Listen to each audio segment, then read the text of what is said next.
my name is Cindy McGuire, for those who don't know me, and this is our, I think it's our 40th, isn't it? I have 39 written here, so that's wrong. Our 40th consecutive rally. Woohoo! You guys are great, coming out every week to defend democracy in beautiful downtown Bethel. Our team members that are here today are Carolyn at the table. I think Kathy was going to be here. I'm not sure. Kennedy, you know, our wonderful chanter. Terry is here. Greg is back to set things up for our speaking. Sue is here. I don't know if Lisa's here. I'm sorry if I missed anybody, but thanks to everybody for coming. We're shouting out our wonderful businesses who support our right to free speech. Kate and Dee from Reading Roasters, Tom Nackett from Geeks Bearing Gifts, La Zingara right on the square, Greenwood Features, Molten Java, and of course a special shout out to Tony Heslin from Notch 8, Shakedown Street Eats, Fat Tony's Deli, for supporting us for many, many months in many different ways. So thank you to all of you for continuing to show up every week. We are, as I said last week, a mighty little band of rebels. So to honor the community you have all helped create, please save the date, Saturday, January 17th. And I'm telling our speakers too, I haven't sent out the note to you yet, JP, but you're hearing. Immediately following the rally that day, we're going to have a thank you get-together, a social get-together. We're calling We Made It Happen. It's a happening. And that's going to be at Shakedown, approximately 12:15 to 2:15. A couple of hours for like a lunch and get-together. So save the date. We'll give you more details to follow. It's on the Bethel Blues Facebook group. I created a Facebook event in that group. But if you're on our email list, I will be sending updates to our email list.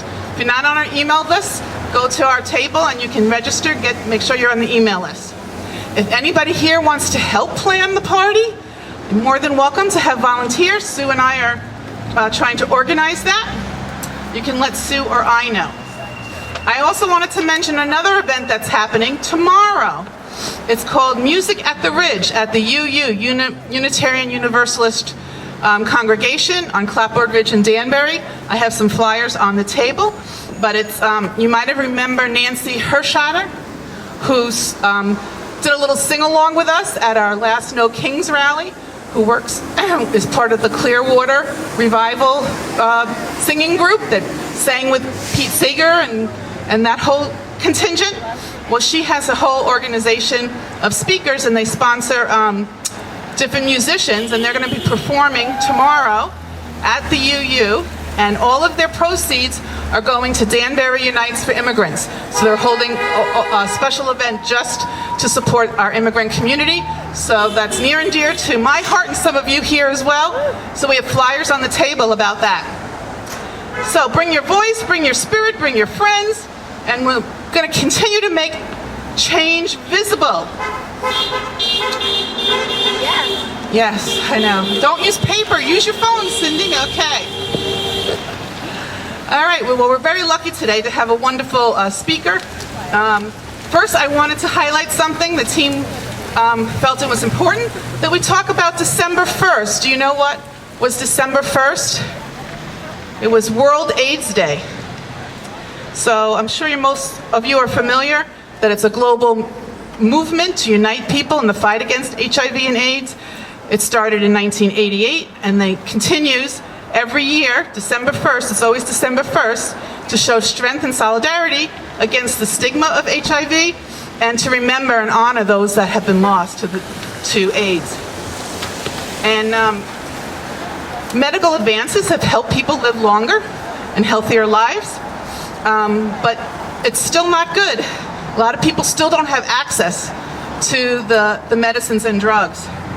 According to the World Health Organization, more than 1 million people acquired HIV in 2024 alone, and I think 500,000 people died from AIDS last year. So there's a goal of the organization to have 0 deaths by 2030. So there's still a lot of work to be done. And the reason we wanted to highlight it, not only because it's important, was because you may have seen that our horrible administration chose not to commemorate World AIDS Day. So we wanted to make sure that we mentioned it. And it's the first time the U.S. has not participated in it since it was created in 1988. And so we want to remember the millions of people who have died of AIDS-related illnesses, and we want to recommit to fight the epidemic. It's still a very important disease that needs attention. So besides not honoring that particular day, other things that the Trump administration has done has greatly impacted the efforts. Because of the major cuts they've made to global health spending and programming, this has disrupted the HIV/AIDS care in many parts of the world. It's making it challenging for some HIV-positive people to get the medication that they need in places like Zambia, the Democratic Republic of Congo, Ethiopia, Kenya, and other places. So we want to still keep this on our radar, folks. I'm sure most of you are concerned as well about fighting back and really eradicate, I can't say it now. Yes, eradicating that disease. So it's within reach, and we must all seize the moment. I know it's very hard to keep up with everything that's happening. Our team has talked a couple times about how we can help do that. And what the best way, probably, a lot of you are doing are things like following Heather Cox Richardson's newsletter.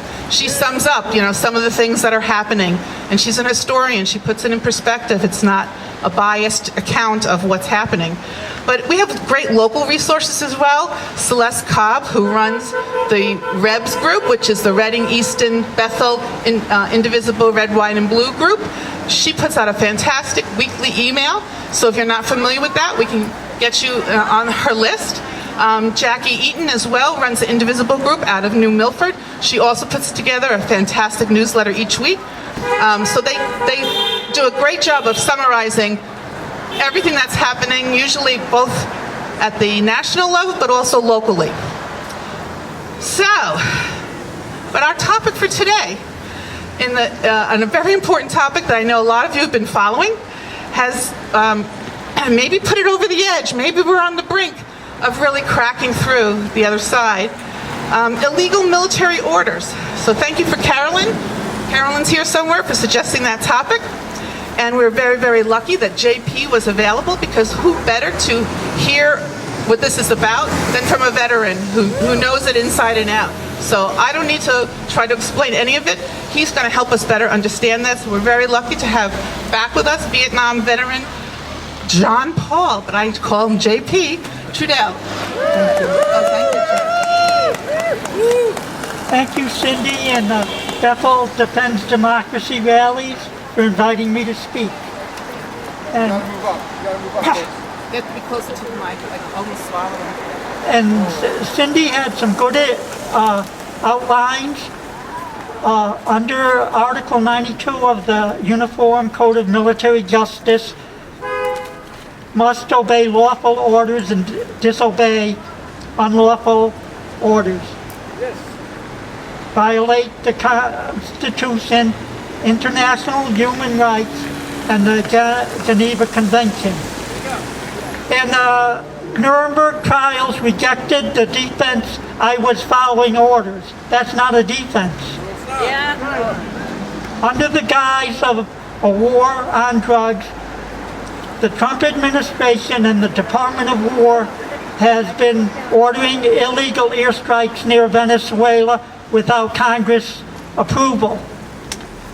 And on Monday, December 8th, will be the 84th anniversary of the last time Congress declared war, December 8th, 1941.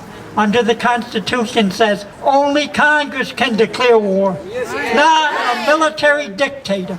Yes. All military personnel carry on their person a code of conduct card explaining legal and unlegal orders. So every person in the military that's taken the oath has a card explaining it to them. And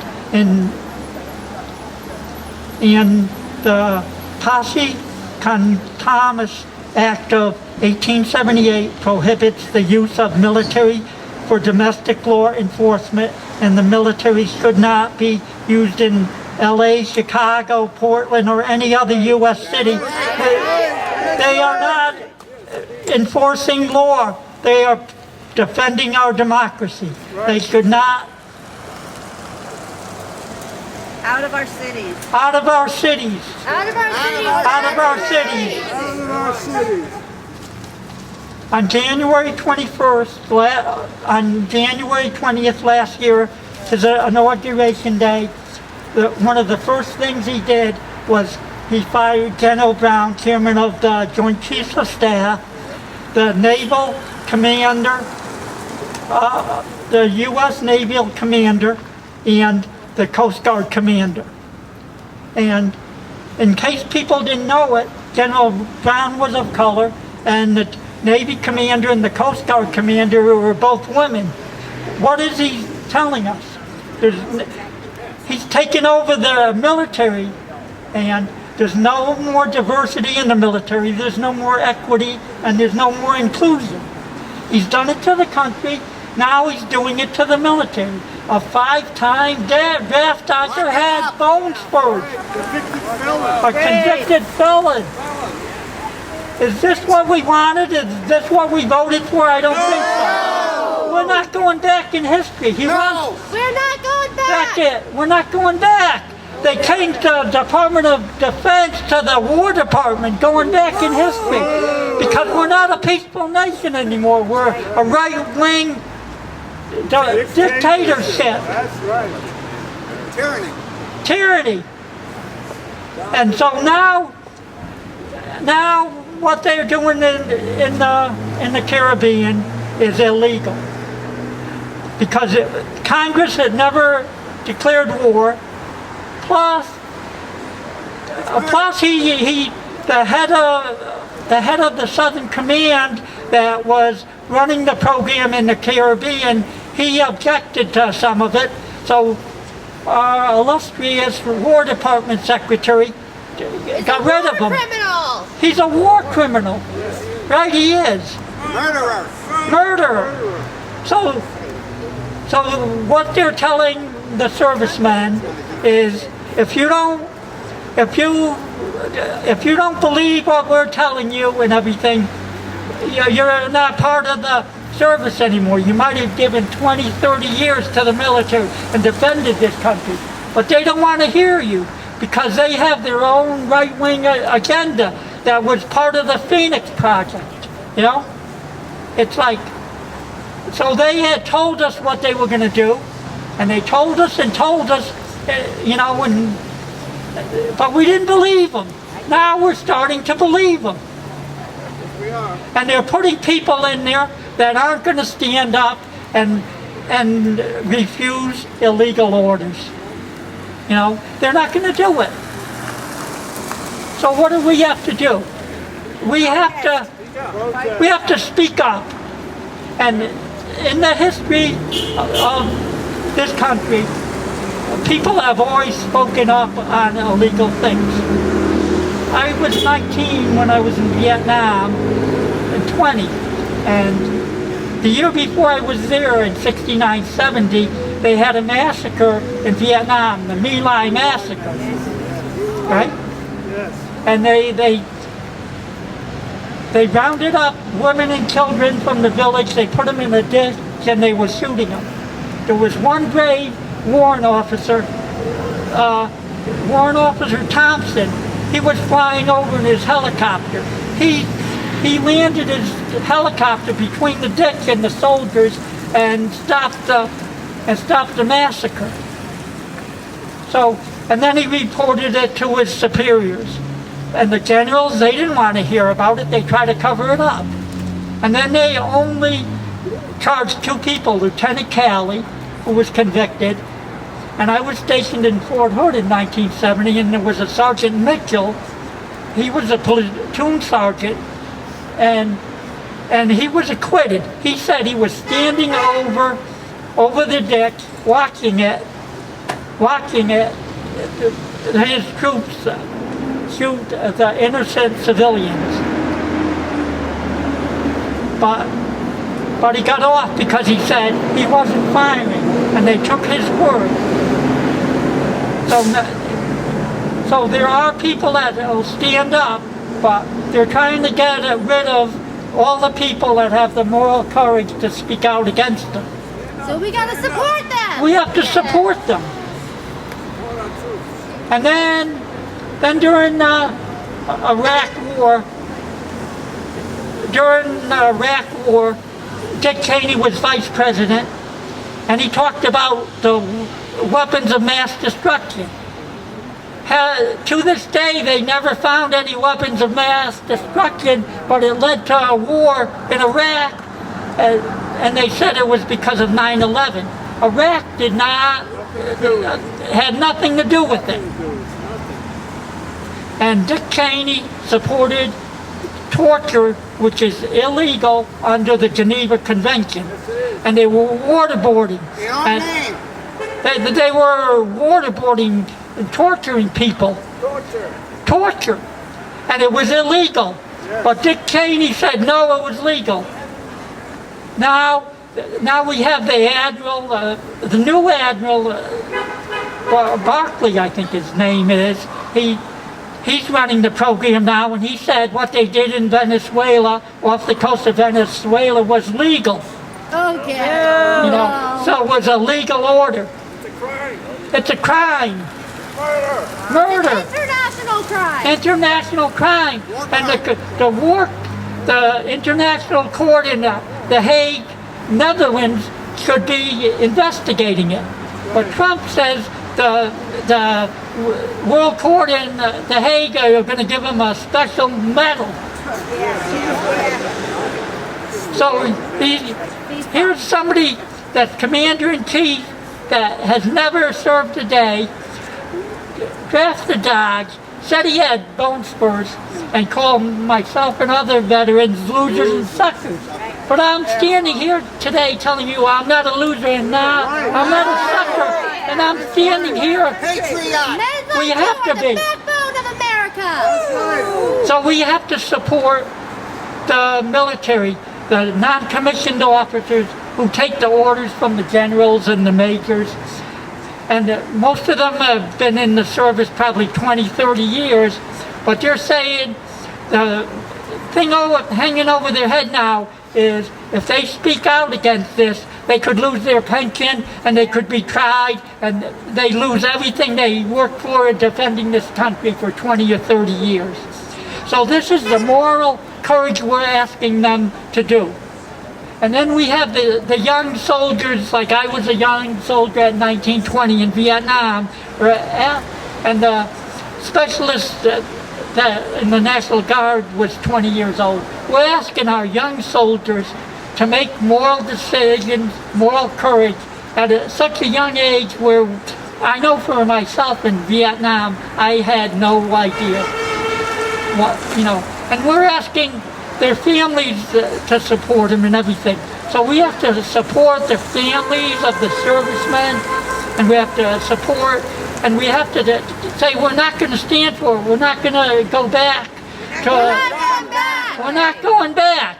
And they want to change history. If they don't like the history of the Civil War of slavery, that never happened. Well, this is happening now, and we're not going to take it. We're not gonna take it. And I just get too emotional about it, but there's the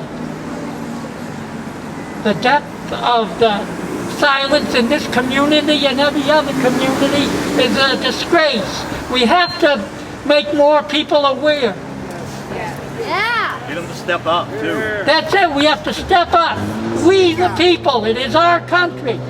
We have to take it back. Take it back. Take it back, we the people. And I just ask you to pray that the people in the military have the moral courage and know that the people as a whole are for them and we're defending democracy. And thank you for all the work you do here in Bethel defending democracy.